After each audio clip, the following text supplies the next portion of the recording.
On March 16th, French President Emmanuel Macron, unilaterally, without the approval of Parliament, raised the retirement age in France from 62 to 64. And he invoked Article 49.3 of the French Constitution, which gives him authority to bypass Parliament. But the people weren't having it. They were quite upset about the retirement age being raised 2 years. And as the French are known to do, they made their disappointment known pretty unmistakably. Some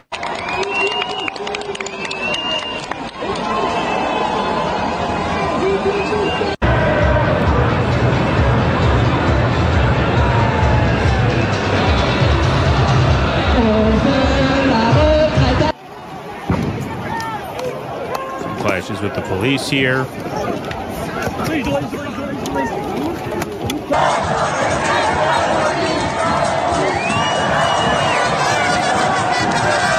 So what they did there is they brought some garbage that's not being picked up because the garbage workers are on strike, and they use that to fuel the fire here. But my favorite of these videos in this short little montage I put together, just to give you an idea what's going on in France, my favorite is this next one here.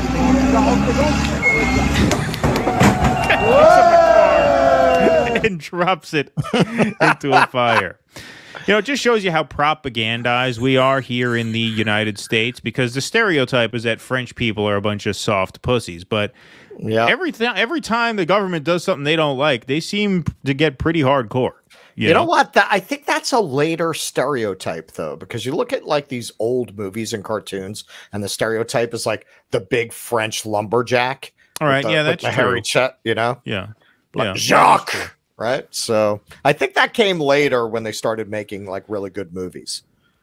In addition to the protests that are sweeping the streets, there is also essentially a de facto general strike going on in France, since a lot of the unions have banded together and agreed upon work stoppages, which is why you have scenes like this in Paris of garbage piling up, not being collected. You also have an energy workers strike here. So it is not that the French are dirty. That's a cliche. No, no, no. Certainly not this dirty. Paris is a beautiful city. You have a tweet here showing France protests in refineries. 1,800 fuel stations reported as now empty. France is being brought to its knees with the biggest nationwide protests happening in history. Macron still hasn't understood the power of people is stronger than the people in power. Now, Macron, it is in France, that's for sure. Indeed, indeed. And I think they're going to win. Macron has cited low birth rates and longer life expectancy as justification for his action, insisting that increasing the retirement age is necessary to keep these pension funds solvent. Of course, we can debunk that pretty easily, but no one debunks things like this, arguments like this, better than the professor himself, Mr. Richard Wolff, who I thought summed up the motivation of Macron and the oligarchs who prop him up pretty easily and quickly and directly in this brief snippet here. So let's hear from the doctor himself as to what's really motivating this increase in the retirement age. The conditions of modern French capitalism are such that the business community, the conservatives, the wealthy, keep pushing whoever is in power to try to get this done. And the reasoning for that is simple. They don't want to pay the taxes that are part of how this gets funded. And so to save themselves having to pay taxes, this is a small minority of the French, they want to deprive the majority of the French of the pension they've won the right to retire at age 62. So you're going to people who are already exhausted at the end of a life of working like that, and you're going to take away 2 of the few years they have in retirement? No, you're not. I love that. Let's just play that land segment one more time. I just love that. It's just my favorite. For working like that. And you're going to take away 2 of the few years they have in retirement? No, you're not. No, you're not. No, you're not. The people saying, no, you're not. Take your Article 49.3, shove it up your ass. You had protesters burning the number is 493. Really taking no shit. Macron's favorability rating now stands at 28%.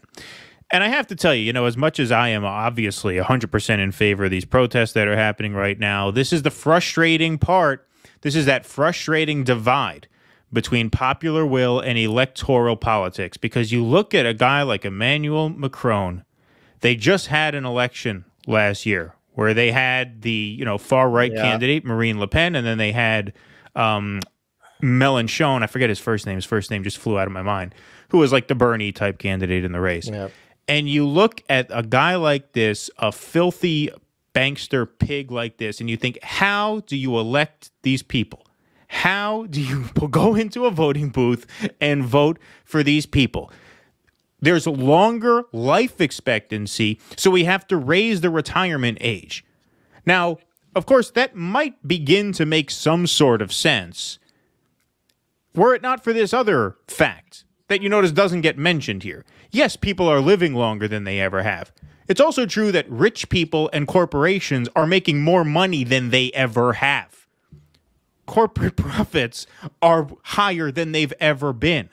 So if you have a situation where the law and capitalism become incompatible, what is the democratic thing to do? Is the democratic thing to do to change the law to accommodate capitalism? No.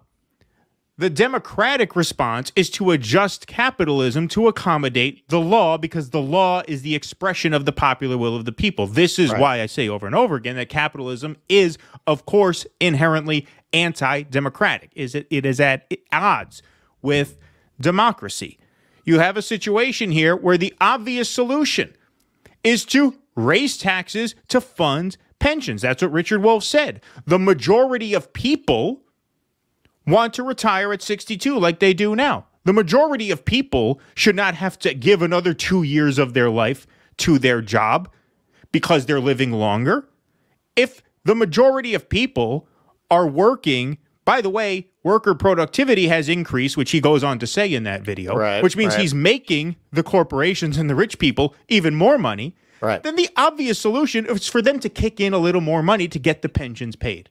But no, this guy, without the approval of Congress, decides on his own, we're going to raise the retirement age and force these working people to give 2 more years of their life so that I don't have to offend the oligarchs that put me here. And the reason his numbers are so low now is because, to a certain extent, this pisses off even a portion of those PMC French shit libs, the libs du merde, as we call them, who put him in power.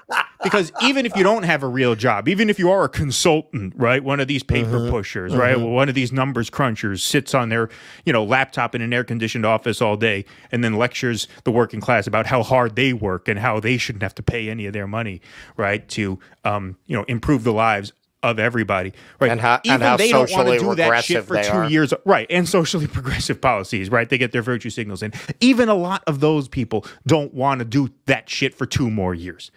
It strikes them as very unfair that they would have to sacrifice another 2 years of their life, even if they don't work real jobs. So there you have it. Vive la France.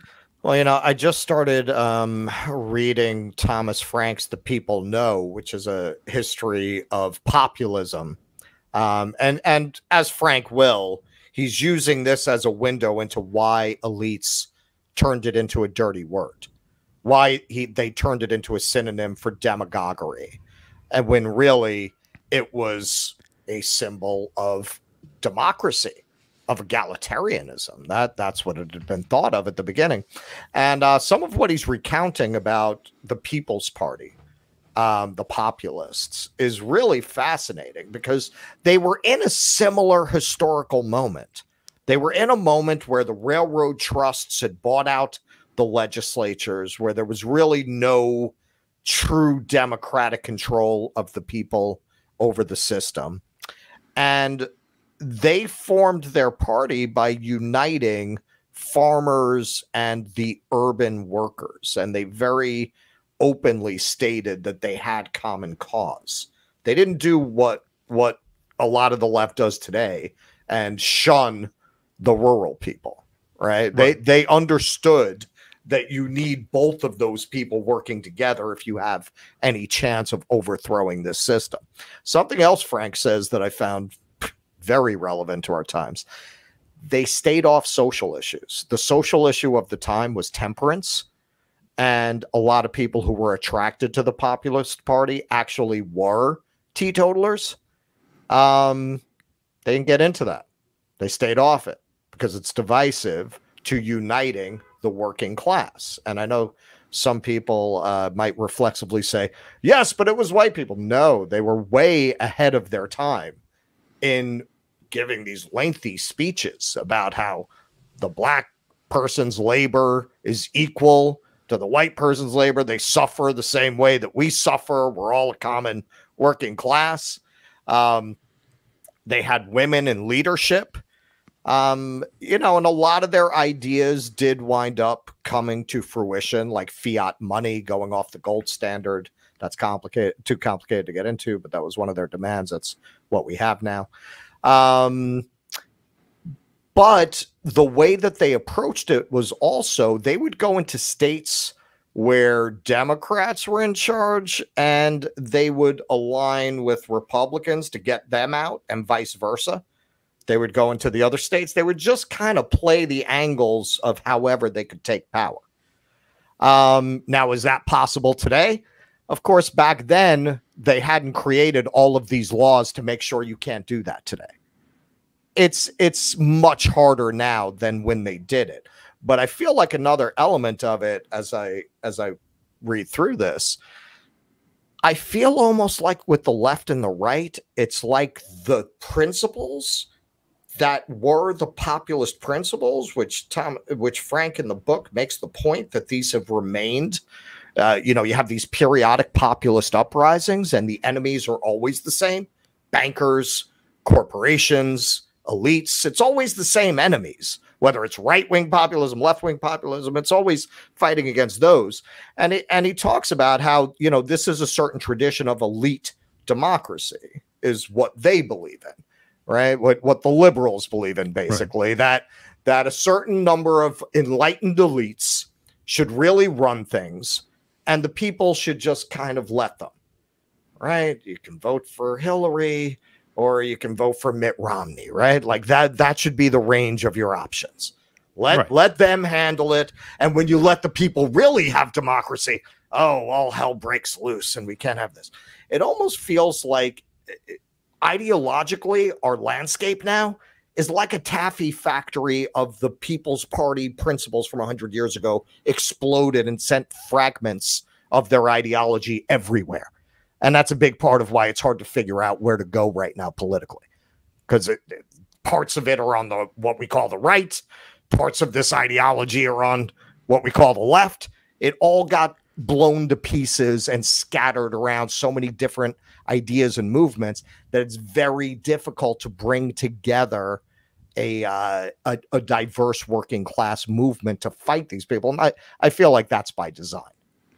Well, sure. I mean, but the design part comes into play when those pieces fall to the ground, and then you have actors sort of corral certain pieces into certain corners and certain other pieces into other corners. But that explosion of populist sentiment can be a very powerful thing, as the French people are proving right now. It doesn't take a genius to know at a certain point, whether you call yourself a socialist or a capitalist or anything.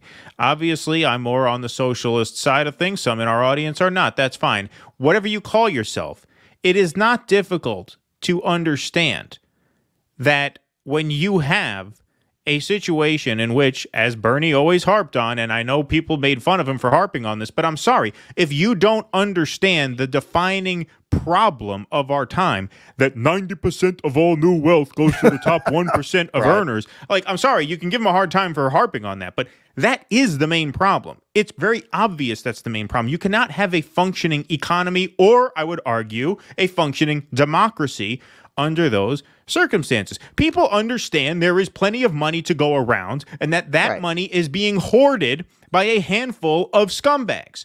And if they are forced to give more up, then the majority, as Richard Wolff said, can afford to retire when they ought to be allowed to retire. And to ask the vast majority of the French people to give another 2 years of their lives away so that we can't take a little bit more from, yes, the 1% who have gotten 90% of the new wealth, then, yeah, I mean, that's just an obscene ask. Well, because they see themselves as the French never got demoralized into not seeing themselves as having a right to govern themselves. Americans have been demoralized to that point. They don't, that's how they've been rerouted into these culture war issues that don't cost their real enemy a penny. They want us fighting over fucking libraries. They want us fighting over things. None of that hurts them. None of that hurts them. The more our energy is, and then you see right now, this is kind of the thing of the week. You know, things spread, especially with social media. Certain ideas spread all at once. This week, there's a big backlash. It seems like it was set off by an interview that Russell Brand did with Glenn Greenwald. No red-brown alliance, none of this, none of that. They love that. They love that. Keep talking about that. Keep talking about that. As the great John Lennon said, if you go carrying pictures of Chairman Mao, you ain't going to make it with anyone anyhow. Nobody's listening to your bullshit, okay? Nobody's listening to that.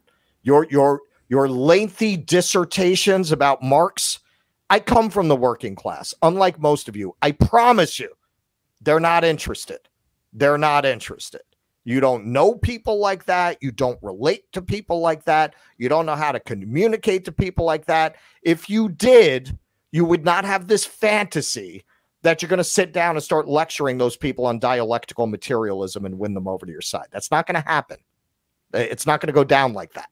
It's not just that the culture wars are a distraction. The economic arguments themselves that we get forced into having are distractions, right? Should we protect Medicaid expansion or should we defund Medicaid expansion? That is an argument that takes place in a very narrow slice of a political spectrum. When there's a whole there's a lot more ground to cover on that spectrum, which includes obviously something like universal healthcare. That's why Macron thought he could get away with rationalizing this as well. Birth rates are down, life expectancy is up. So we have to make you work longer because you live longer, right?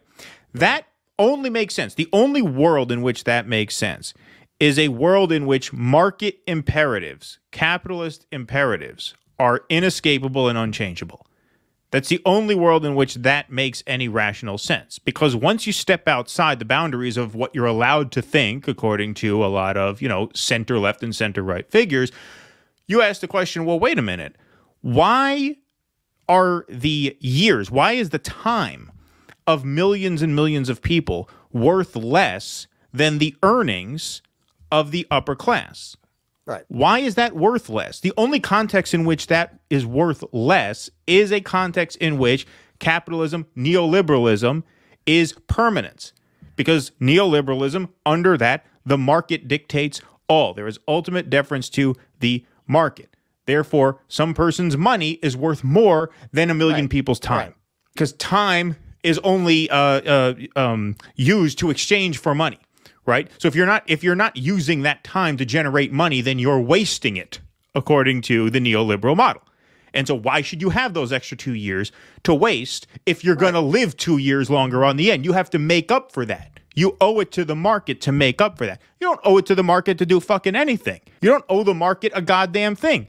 These people out here, play this again. These are people with lives to live. They have a finite number of years to live, to spend on this earth, and they don't owe capitalism another 2 years of their life because Emmanuel Macron doesn't want to raise taxes on the people who put him in power. They don't owe it to them. Right. And as you can see, if they come together and organize, they're not going to have to give it to them. This is what I get from this. Because what passes for the left, let's not get into the semantics, you know what we mean. What passes for the left in elite politics, because it's been hijacked by neoliberalism, in the end, and I think it will happen in Europe first, you are going to have people like Marine Le Pen are going to adopt socialist, kind of economic policies that are to the left of parties like Macron's. And that is going to be basically your right-wing socialist takeover. You're going to get MAGA communism, and it's going to start in Europe. And eventually, it's going to influence our right-wing parties here. Please clap.